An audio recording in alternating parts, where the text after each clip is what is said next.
Introducing the new and improved Runescape for the Steam. This has been the most anticipated release since holding in a shit while waiting in line until midnight for a usually overhyped game. Well, nowadays that is obsolete since you can just ship from home while you wait on your digital download to finish. Similar to the takeover of Wall Street and how the global economy is now determined by the medieval online stock market, otherwise known as the Grand Exchange. Over the years, this game has inspired Ponzi schemes such as Bitcoin and the food pyramid. The people who make money from the Grand Exchange are a lot like the entrepreneurs employed in the hierarchy of drug dealing, because the dealers at the bottom make just enough gold to re-up on their product with minimal profit, while those at the top live like online kings. There probably is a middle class tier, but nobody cares about them as long as they keep working. So get back to cutting trees, getting cowhides, or panhandling for gold, whatever grind you gotta do to stay out of the wilderness, because the pros will slay you. Trust me, I know from personal experience since me and my friend Rio played Runescape with this guy from our middle school that got picked on a lot, but in this fantasy world, he was a legend. I'm not saying he griefed us or anything, but the tables were turned, and he said I looked like a noob.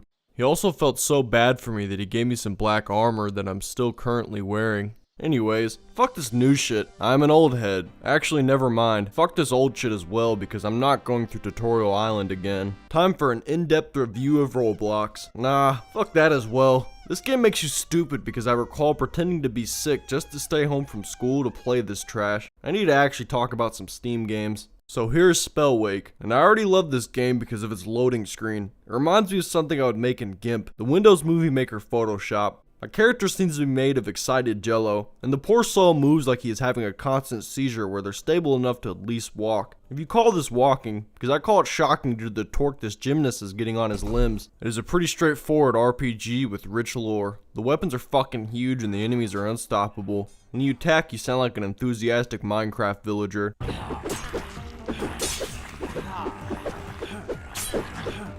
I'd probably play this game a little bit more, but this camera angle is worse than all those shaky found footage films combined. Okay, now I have an actual classic, Team Fortress 2. I first discovered this game inside an orange box. The Tangerine crate also contained Full Death 2 and that game with the portals. The gameplay is basically the United Nations all going at it inside an arena featuring all your favorite nationalities such as the German Pyro, Egyptian Demo Man, and the Heavy American.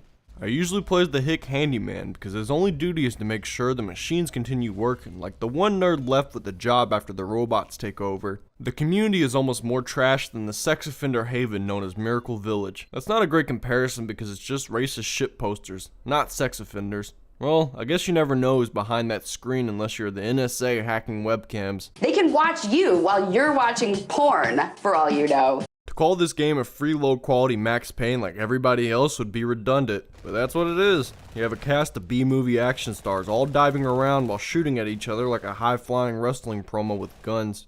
You get to choose from a long-necked Max Payne, a tunnel snake, and a businessman working in Chicago. One of my Discord friends showed me this masterpiece and it's honestly really fun.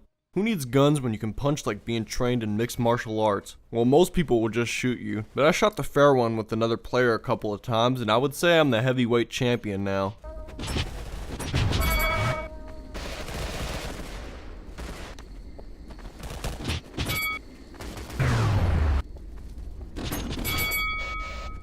Unturned is based on the nightmares I used to have before I ever saw a horror movie. Ah yes, I made this game and there's no way to prove me wrong. You play as a person who's taken so much pride in his block that they've become one with limbs.